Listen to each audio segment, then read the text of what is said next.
కోటేశ్వరరావు గారు ఇప్పుడు ఇంతకుముందు ఒక నిమిషం అండి ప్లీజ్. ఇప్పుడు భానుప్రకాష్ గారు చెప్పినట్టు నిజంగా గతంలో మనం చూసాము జగనన్న వదిలే బాణం నేను అని చెప్పేసి అన్నారు. ఈ బాణం నిజంగా రేపు జగన్మోహన్ రెడ్డికే గుచ్చుకునే అవకాశం ఉంటుందా? ఎట్లా ఉండే అవకాశం ఉంటుంది రాజకీయ పరిణామాలు రేపు ఏపీలో? ఇప్పుడు కుటుంబాల్లో చిచ్చు పెట్టబోతున్నారు లేదా పెడతారు అని చెప్పినటువంటి జగన్మోహన్ రెడ్డి గారు జనాన్ని తప్పుదారి పట్టించేందుకు లేకపోతే రాబోయేటువంటి రోజుల్లో ఏ విధమైనటువంటి ప్రచారానికి తెరదీయబోతున్నారు సూచన ప్రాయంగా చెప్పినట్టుగా నాకు అర్థమైంది.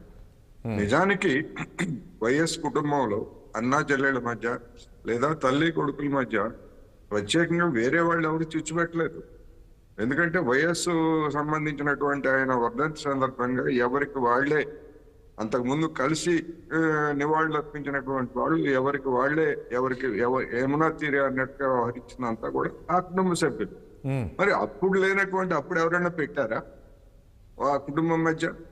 ఆమెని ఇప్పుడు పార్టీ నుంచి తల్లిని అధ్యక్షురాలుగా తొలగించడం దగ్గర నుంచి లేదా వాళ్ళు హైదరాబాద్ వచ్చి ఇక్కడ సొంతంగా వేరే పార్టీని పెట్టడం దగ్గర నుంచి ఇవన్నీ ఈ పరిణామాలన్నింటికి ఇతర పార్టీలు ఎవరో చిచ్చు పెడితే పెట్టినటువంటివి కాదు కదా. అందుకనే చిచ్చు అనేటువంటిది ఆ కుటుంబంలో ఇప్పటికే ఉన్నది. అది ఇంకొక కొత్త రూపం చేసుకుంది, కొత్త రూపం దాల్చింది, రూపం మార్చుకుంది. అది రూపం మార్చుకోండి. చిచ్చు ఉంది కానీ ఎప్పుడు బయట పడలే కదా కోటేశ్వర గారు. ఎప్పటికీ మనం అనుకున్నాం ఈ రేపు నుంచి బయటపడుతుందేమో. అదే చెప్తున్నా. ఇప్పుడు ఆ చిచ్చు అనేటువంటిది వాళ్ళు చూపించారు, జనానికి చూపించారు తప్ప పరస్పరం ఆరోపణలు చేసుకొని లేదా మాట్లాడి బహిరంగంగా మాట్లాడి రచ్చ చేసుకున్నది ఏమీ లేదు. అది వాస్తవం. ఎందుకంటే ఆస్తి తగాదాలు కావచ్చు లేకపోతే అధికారం సంబంధించినటువంటి పదవుల తగాదాలు కావచ్చు వాళ్ళ మధ్య ఉన్నాయనేటువంటిది అందరికీ తెలిసినటువంటి బహిరంగ రహస్యం. జగన్మోహన్ రెడ్డి గారు కానీ షర్మిల గారు కానీ లేదా విజయమ్మ గారు కానీ వాళ్ళు ఎప్పుడు కూడా దాని గురించి ఎంతవరకు బహిరంగంగా లేదు. బహుశా రేపు కూడా షర్మిల గారు కాంగ్రెస్ లో చేరిన తర్వాత రేపు కూడా వ్యక్తిగతమైనటువంటి విషయాలు లేదా కుటుంబపరమైనటువంటి విషయాలు మాట్లాడతారని నేను అనుకోవట్లేదు. లేదు, ఒకవేళ ఆంధ్రప్రదేశ్ లో ఉన్నటువంటి ఒక దురదృష్టకరమైన లేదా గర్హనీయమైనటువంటి వ్యక్తిగతాలు లేదా వ్యక్తుల మీద చేసినటువంటి ఆరోపణల పూర్వరంగంలో ఎటువైపు నుంచి ఎటు వేదకాళ్ళ వచ్చినా గానీ అది మరింత మురికి రాజకీయాలుగా మారుతాయి. అటువంటి రాజకీయాలు మారదని కోరుకుంటాం. ఇప్పుడు షర్మిల గారు కాంగ్రెస్ లో చేరితే ఎవరికి నష్టం ఎవరికి లాభం ఏం జరుగుతుంది అనేటువంటిది వాళ్ళ చర్చ ఆంధ్రప్రదేశ్ లో కానీ లేదా తెలుగు రాష్ట్రాల్లో కానీ. నా అభిప్రాయం ప్రకారం వైసీపీలో అసంతృప్తి చెందినటువంటి వాళ్ళందరికీ కూడా కొంతమందికి పూర్వపు తెలుగుదేశం నుంచి వైసీపీలో చేరినటువంటి దాడి వీరభద్రరావు కానివ్వండి లేకపోతే వాళ్ళు చేరినటువంటి సి రామచంద్రయ్య గాని వీళ్ళంతా కూడా అవకాశవాదంతో అధికారం కోసం వైసీపీలో చేరినటువంటి తెలుగుదేశం నాయకులే. వీళ్ళంతా పదవులు వెలగబెట్టి పెత్తనాలు చేసినటువంటి వాళ్లే. సరే, వాళ్ళందరూ వస్తున్నారు. ఆయా సామాజిక సమీకరణల రీత్యా కొంతమందిని తెలుగుదేశం వాళ్ళే అకామిడేట్ చేసుకుంటుంది. ఎట్లా చేసుకుంటుంది ఏమిటనేటువంటిది ఒకటి. రెండోది, తెలుగుదేశంలో కానీ జనసేనలో కానీ చేరటానికి అవకాశం లేనటువంటి వాళ్ళు కొంతమంది ఉంటారు. అటువంటి వాళ్ళు కాంగ్రెస్ లో సొంత ఇంటికి చేరినట్లుగానే వాళ్ళు వైఎస్ షర్మిల నాయకత్వంలో కాంగ్రెస్ లో చేరతారు. ఆ చేరేటువంటి వాళ్ళు 5,000 అంటే మాజీ ఎమ్మెల్యేలు కానీ ఎమ్మెల్యేలు కానీ లేదా ప్రముఖమైనటువంటి నాయకులుగా ఉన్నటువంటి వాడు కానీ నియోజకవర్గానికి 5,000 చీలుస్తారా 10,000 చీలుస్తారా ఎన్ని వేలు చీలుస్తారు? ఆ చీల్చినటువంటి ఓటింగ్ ఎవరికి పోతుంది ఏమిటంటే డెఫినెట్ గా అది జగన్మోహన్ రెడ్డి గారికి మైనస్ అవుతుంది. అందుకని తెలంగాణ ఎన్నికలను చూసినా లేదా రాజస్థాన్ ఎన్నికలను చూసినా గానీ కేవలం 2% ఓట్ల తేడాతోటి అధికారం మార్పడినటువంటి పరిస్థితి చూసాం మనం.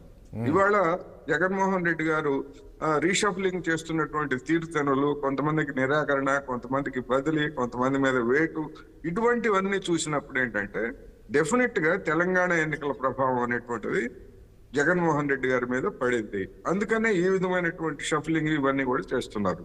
ఇది నియోజకవర్గాలకి మార్చినంత మాత్రాన. కానీ ఒకటి కోటేశ్వరరావు గారు, నేను ఇంకో విషయం, ఇప్పుడు దాదాపు అరగంట పాటు చర్చ జరిగారు. అంటే వైఎస్ భారతితో జగన్మోహన్ రెడ్డి అదేవిధంగా షర్మిల కుటుంబ కూర్చొని మాట్లాడారు. సో పెళ్లికి ఆహ్వానించారు.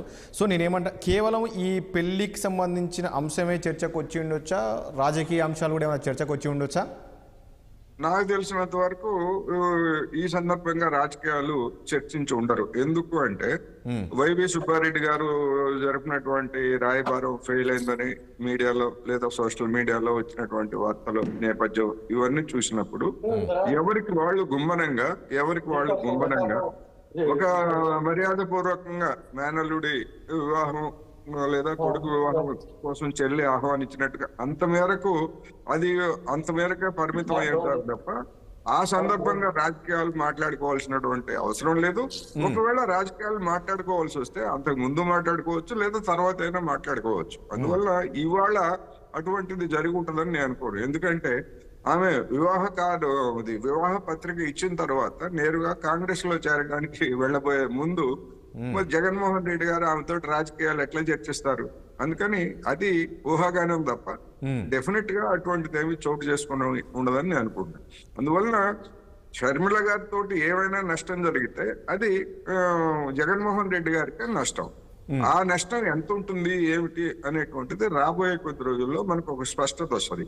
ఇప్పటికే ఆళ్ల రామకృష్ణారెడ్డి లాంటి వీర విధేయులుగా ఉన్నటువంటి వాళ్ళు ఎట్టి పరిస్థితుల్లోనూ షర్మిల గారి వెనకాల చేరటం అంటే ఏంటి, వైసీపీ అవకాశాలను దెబ్బతీయటం. అది ఎవరికి లభిస్తుంది ఏమిటి అనేటువంటిది అది వేరే చర్చ. కానీ కోటేశ్వరరావు గారు ఒక విషయము, ఇప్పుడు ఈ దాదాపు 38 మంది ఇన్ఛార్జీలను మార్చారు కదా వైఎస్ఆర్ కాంగ్రెస్ పార్టీలో, అందులో 13 మంది ఎమ్మెల్యేలను కూడా టికెట్ ఇవ్వమని చెప్పారు. రాబోయే రోజుల్లో వీళ్ళంతా వైఎస్ఆర్ కాంగ్రెస్ పార్టీలనే ఉంటారనుకోవచ్చా, లేక జరుగుతున్న పరిణామాల నేపథ్యంలో రేపు షర్మిల కాంగ్రెస్ పార్టీలో జాయిన్ అయితే వీళ్ళంతా కూడా గతంలో వైఎస్ ఎంట ఉండేవాళ్ళే, సో ఇటు జగన్ దగ్గరికి వెళ్ళారు, జగన్మోహన్ రెడ్డి దగ్గరికి వెళ్ళారు, ఇప్పుడు షర్మిల వైపు ఏమైనా వచ్చే అవకాశం ఉంటుందా, లేక టీడీపీ వైపుకి వచ్చే ఛాన్స్ ఉంటుందా? చెప్పారు కదా సార్ ఇప్పుడు దాకా. మీరు చెప్పారండి, మీరు మీ పార్టీ మీరు చెప్పారు మా పార్టీలోకి వస్తారని. అక్కడ కోటేశ్వరరావు అనే వ్యక్తి ఏ పార్టీకి సంబంధించిన వ్యక్తి కాదు, ఆయన అనాలిసిస్ చేస్తారు. నేను చెప్పలేను, కోటేశ్వరరావు చెప్పారు తెలుగుదేశంతో సంబంధాలు ఉన్న వాళ్ళు తెలుగుదేశం దగ్గరికి, కాంగ్రెస్ సంబంధాలు ఉన్న వాళ్ళు కాంగ్రెస్ కి వెళ్తారు. అట్లా ఎందుకు అనుకోవచ్చు ఇక్కడ? సరే మాట్లాడండి కోటేశ్వర గారు. అందుకని అంటే ఇప్పుడు వరకు చేరినటువంటి వాళ్ళు పాత కాపులే చేరారు అనేది ఆ సందర్భంగా